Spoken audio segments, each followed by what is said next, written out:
Hello, my name is Hazel Demeester. This is my experiential research note number one.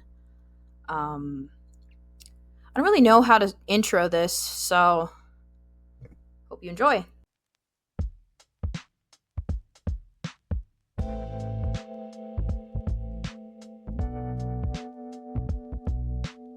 Arriving at Sir Wilfrid Laurier Park at the ripe old time of 7:30 p.m., I was pretty nervous. I never really was a camper. In fact, I actually despise the outdoors. Last time I went outdoors, I got bit by a horsefly on my hand, and I couldn't bend my fingers for 2 weeks. So, not my favorite. I also grew up in downtown Edmonton, so the closest natural quote unquote fire I ever experienced was a dumpster fire behind my apartment building. And that smelled really bad for weeks. So, I don't really like fire, but we soldiered through. There was practically no one there when we drove past the Edmonton Valley Zoo and into the park. As we got to the campsite and started to set up our things, we noticed a group of 4 or 5 people gathering around a fire pit and laughing, presumably telling stories to each other as the night sky started to seep in and the air became colder. It was nice. For them, fire was a medium to bond with their friends, with our fellow man. And behind us, in another lot, we could hear screaming from another group, laughing and cheering as they too bonded over the warmth of the flames on this 4-degree, cold Celsius night. And as we lit the fire, my dad and I also bonded over the crinkling of newspaper as the smoke filled our lungs and the moonlight shone above us. We talked and laughed like we didn't have any troubles plaguing our minds, and we felt connected for the first time in years. Our voices blended with the ones around us. All of us at that park were bonding because of fire. But fire has a more practical application, especially in history. It's been an evolutionary tool that we as humans have been able to harness to make our day-to-day lives easier and more efficient. According to Time magazine, the use of fire has a long-standing defining property of intelligence that humans seem to have over other animals. And when I read this while waiting for my dad to grab our firewood, I was confused, specifically by this idea of human intellectual superiority, and I am coining that. Fire, according to us, is technology that sets us apart from the old archaic way of living that our ancestors lived. Okay, sure. But why is that the defining marker of intelligence? Who are we to define what makes something smart? And why are we immediately assuming that we are the smartest animals?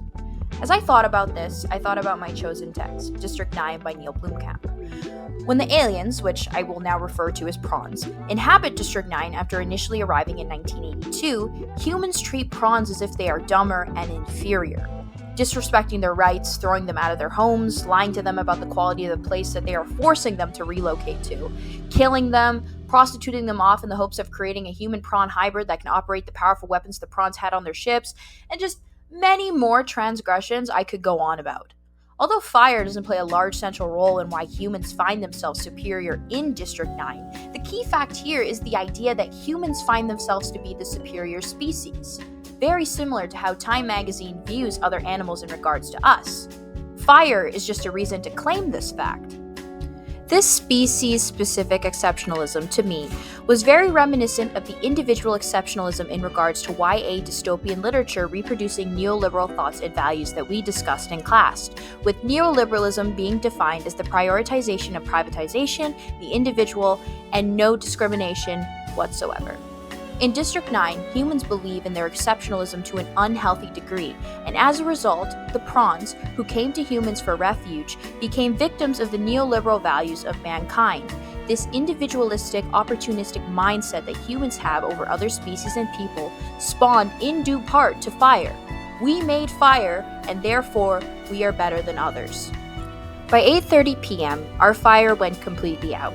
Pouring the remnants of our water onto the ashes, I waited outside while my father went to the car to pack everything up. The night sky was empty, save for a couple stars and the moon. The people that were around us had already gone home, and it was just me alone in the field with my thoughts. Without the fire and its welcoming embrace to comfort me, it was lonely.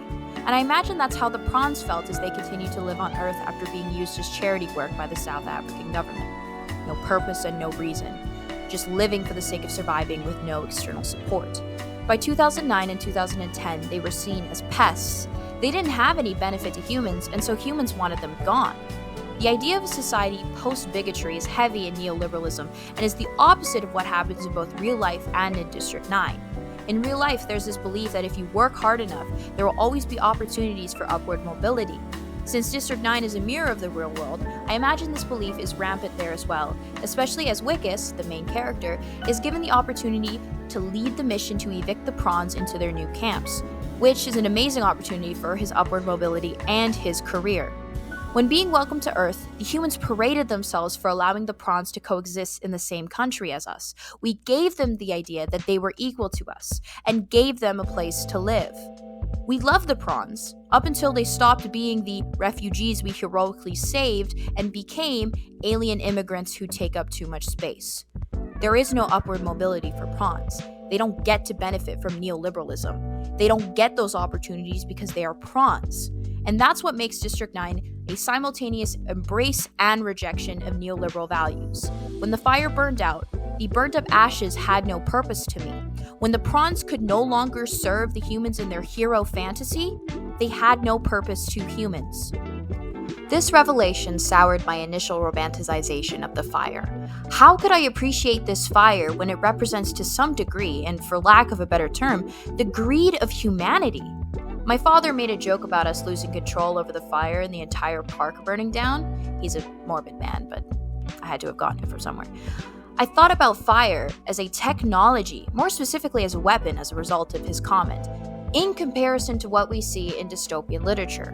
Fire is something that can be used for good, but when in the hands of the wrong person, it can be devastating. Comparing this to the technology in District 9, the prawns have bioweapons that only they can operate because of their DNA composition.